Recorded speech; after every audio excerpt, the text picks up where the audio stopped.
different.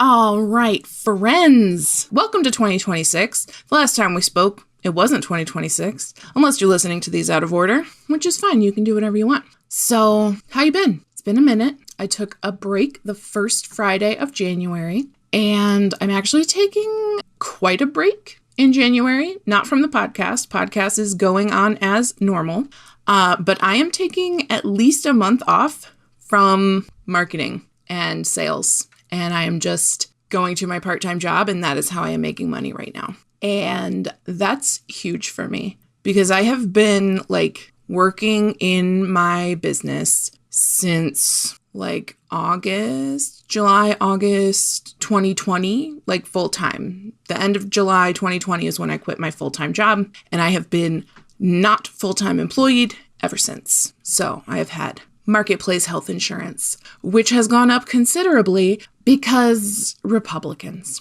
But that's neither here nor there because I'm going to try and keep this one a little light and positive. Okay, we need that. There's so many places where you can go hear about bad things. And having a little spot in the internet where you can carve out a pleasant moment is rare. So we're going to do that today. We're going to do that together. This is a positive episode today. Even if we approach the difficulty of 2026, we're going to bring it back. We're going to bring it back to whimsy. We're going to bring it back to light and joy and nice things, because going through the struggle can help us see the good parts of life, right?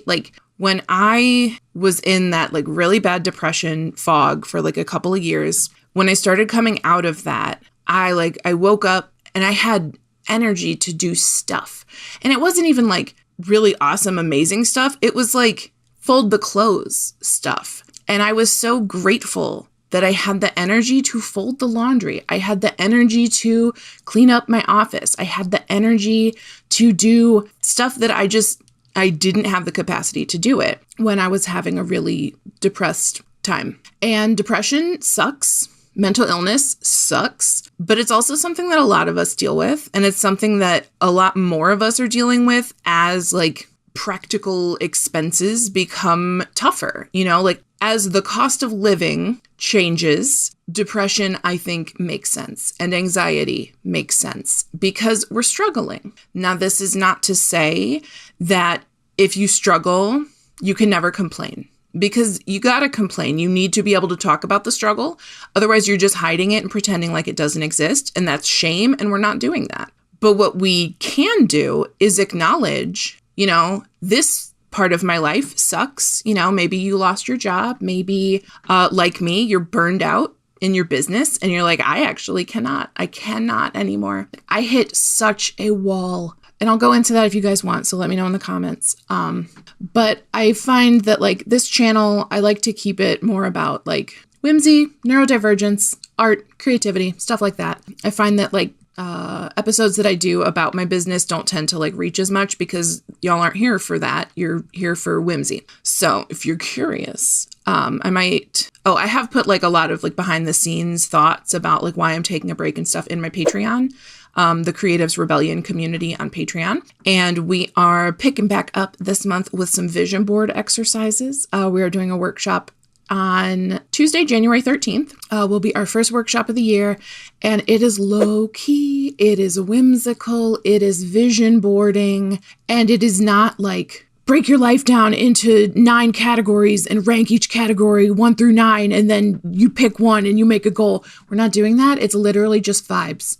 So we will be vibing with the reminder that your vision board is a vision. It's not an instruction manual. So there's that for you. If you're going to make a vision board, if you're going to pick a word or a phrase for 2026 and move on and leave 2025 in the dust behind you, cool. But it doesn't have to come with an extreme list of goals. Sometimes we can just vibe. Sometimes you can live your life at the pace of life and see what happens. And I freaking love that, TBH. Like something that I found as I got toward the end of 2025, and this does like relate to my business. I said I wasn't going to go into it, and I clearly have lied to you. It was like, even though I was doing like different things every day, you know, some days I would work on marketing, some days I would work on creating stuff for my communities or my programs that I run. Some days I just had client calls all day, but it still felt monotonous. It still felt lifeless and dull. And that's not a space where I'm a good life coach. Rather, that is a space where I'm giving all of the energy of finding the silver lining and reframing things to a more positive light. I am giving that all away instead of having that for myself. So that is my major sign of burnout for me is, am I giving so much of myself that there's none left for me? Unfortunately, like, you know, when you're saving money, they say, you know, you got to pay yourself first, like save for retirement or put money in your savings or like do all of that first before you start paying bills and spending money on entertainment or food or whatever. Now, obviously, there's some practical things in there, like you do need food and rent and transportation, but the same principle applies with like our energy. You do have to put your own oxygen mask on first. That's like so overused and oversaid, but it's overused because it's a good metaphor. When you are on a plane, if the cabin pressure fucks up and the little oxygen masks drop down, they tell you to put on your own mask before you help other people with theirs. And the reason is that you'll frickin' die while you're trying to help these people. You can help more people if you're alive. Pro tip. So when the burnout hits, when the cabin pressure fails, when whatever the metaphor is for this moment where like, oh shit, I'm kind of in a crisis point right here. You need to be tended to first. And that feels selfish. And that feels indulgent. And that feels like you are not being the best person because mean, selfish people taught you that taking care of yourself was hurtful to them, right? We're supposed to learn how to take care of ourselves. And so when we learn as children to manage everybody else's emotions and needs first before our own, we had to be taught that. That's not an inherent human thing. The inherent human thing is to figure out your own needs and how to ask for help and how to build trust with people around you. And then we have like autonomy and we push boundaries and we're like, oh, this is what I actually like. And these are normal stages of like childhood development. And so if your childhood development got locked in a closet and you just got taught to take care of everybody around you, we need to do some inner child work, my friend. I'm talking to me. I need to do some inner child work. I'm actually about to start doing some inner teen work. I'm very excited about working with my inner teen. More on that in a future episode because I'm going to try and keep this to the whimsy. But back to the idea of like being stuck in a rut, even though I was doing different things every day, like the novelty of like waking up excited to do something was kind of gone. Being like really passionate about my work was decreasing. And I found when I started my part-time job, I was a little nervous at first. I was like, oh, well, this means like I'm going to have less time to work on my business. But maybe that's actually a good thing because it means that because I have to go to the office however many days a week, it was 2, now it's 3. We're moving up because it's tax season. So having to go into the office, it was 2 days. Now I'm up to 3 days because it's tax season. I only have so much time outside of my work at the part-time job that I can devote to my business.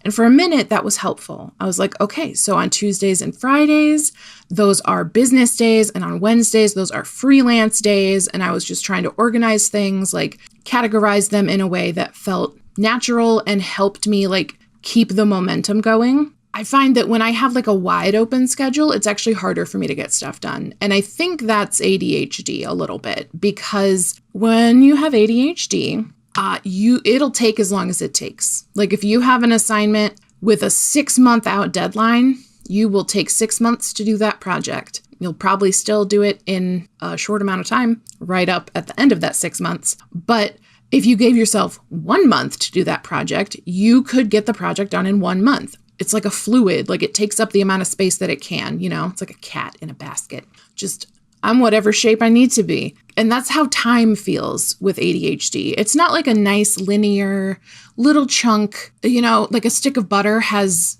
tablespoons labeled on it so that you can cut the exact right amount of butter for your recipe. Time doesn't have that. You would think it does because of hours and minutes and seconds, but those don't go here. I can't organize time in my brain the way that I could when I was in school and I had my little agenda and it had like half-hour marks. And so I could go in and I could plan out like every single chunk of time. And that is still how I work my Google Calendar. I like to time block.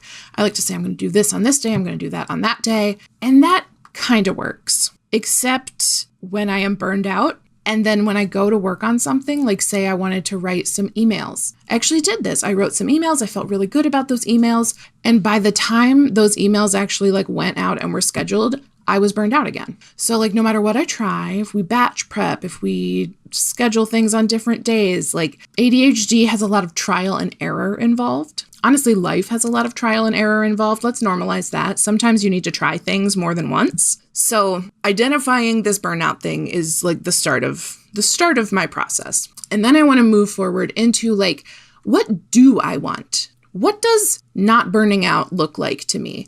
Because what it cannot be, and what it has been in the past, was like, well, I'm going to take a break. I'm going to get lots of rest. I'm going to take naps and be cozy and watch Netflix. And then when I feel better, I'll go back to work. It has been 5.5 years since I went full-time in my business. Let me tell you, that one doesn't work anymore. It worked for a minute. And now I am faced with the fact that I need to redesign my life to prevent burnout. So it's not just a recovery game.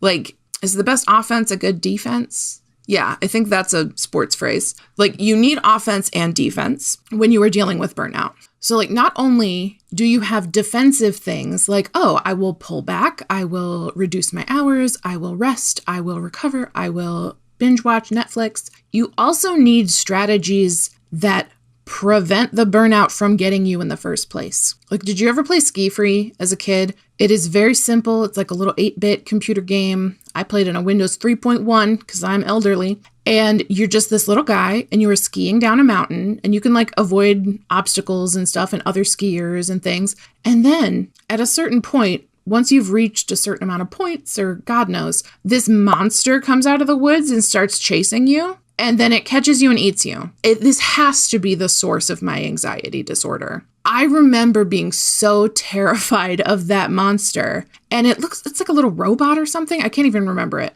And it's got like pointy teeth and it like just like it jumps up and down and it's so excited that it ate you. And I guess I would keep playing Ski Free because I kept thinking I can get rid of the monster. I can outrun the monster. I have no idea if there's a way to win Ski Free. I never got that far. I always got eaten by the monster. That has been my burnout strategy, right? I have been like, let me try and outrun this monster until it gets me again. And then I'll start over. And then let me try and outrun this monster. And then it gets me again. So I'll start over.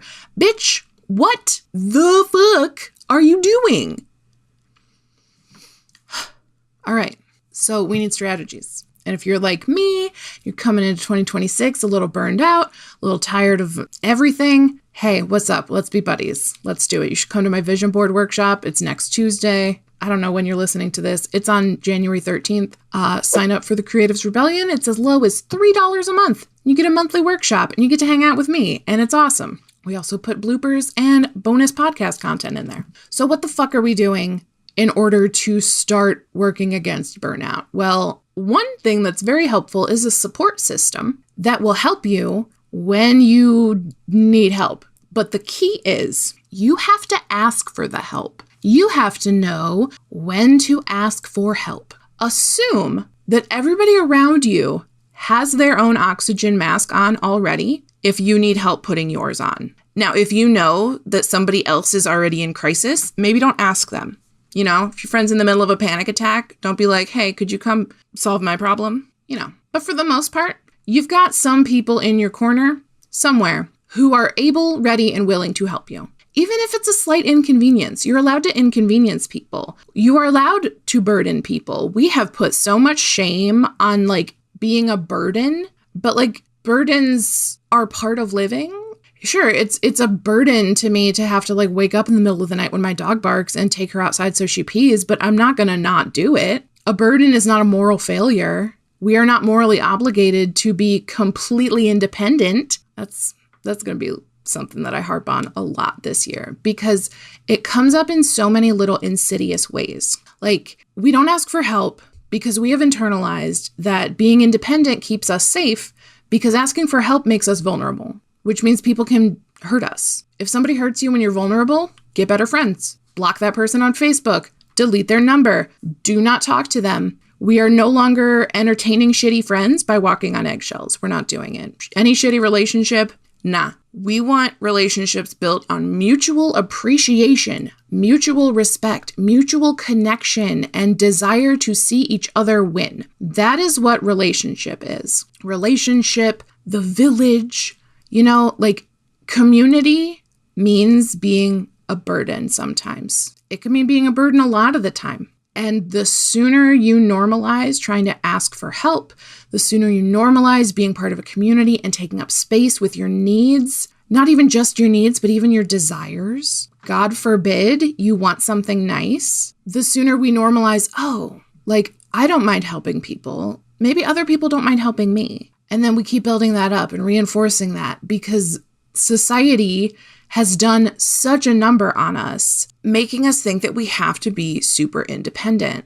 all the time in order to be safe. That is dysregulation. Like, that is being isolated and it's not safe. That means you're constantly in this kind of fight or flight mode. And we don't want that. Boo to that. Go ask somebody who already has their oxygen mask on to help you with yours and see what happens. Beautiful. I also feel frustrated when I get burned out because when I'm not burned out, I know that I am like a bright, shiny light. I bring joy to people. I give people permission to follow what brings them joy. I am an agent of radical whimsy. I put that on Threads the other day. They loved it. They were like, oh, that's really good. I'm pretty sure I have it in my bio. But if I don't, I'm going to make sure that I do. So when I'm not burned out, I do good work for the people around me. Everything that comes to me, I give back out. And that is my natural state. I love to encourage people.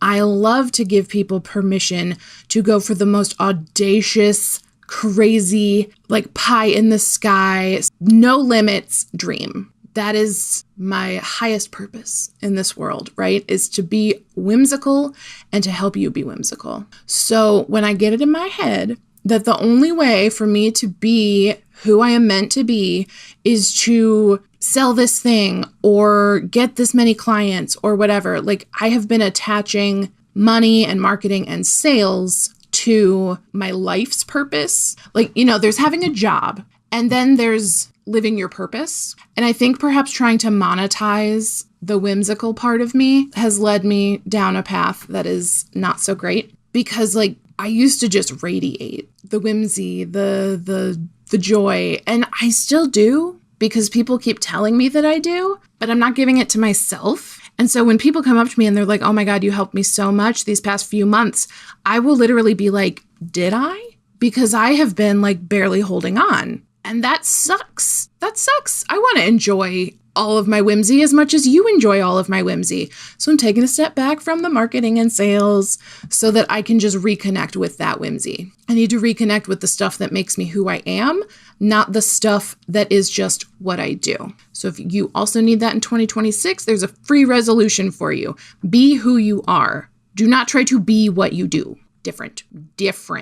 So once we let go of the pressure, once we stop trying to force things into a routine that's clearly not working for us, once we start to actually create some strategies, some offensive approaches to preventing burnout from catching you, from chasing you down a hill and eating you alive, then we get to see success, okay? And I would also love to ask us all to redefine success because it's not just money. It's not just material. You can find abundance in so many forms. You can have abundant rest. You can have abundant company over, I have an abundance of friendship. We host friends once a month for a dinner party. That's beautiful. We should host friends once a month for a dinner party. I'm going to do that now. Like, I love hosting. Our whole household loves hosting, loves entertaining.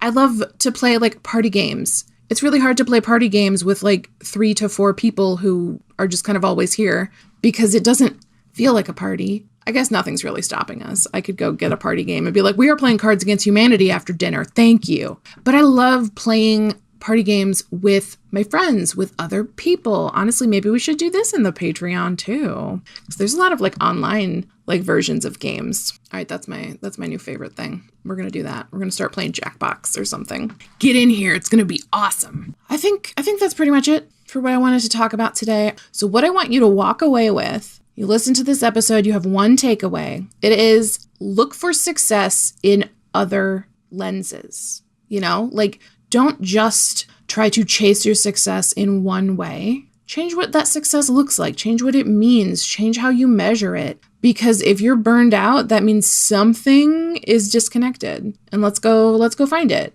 right? Oxygen mask. Ask for help. Okay, there's a few takeaways that I want you to take from this. But the number one is that I love you and we're going to get through this year and we're going to do it holding on to our whimsy. That is my intention. Okay, I will talk to you guys next week. Bye. Don't change your approach and tell you a joke to lighten your load and help you along or sing you a song. Do-do-do-do-do. Do-do-do-do. Do-do-do-do-do. Do-do-do-do.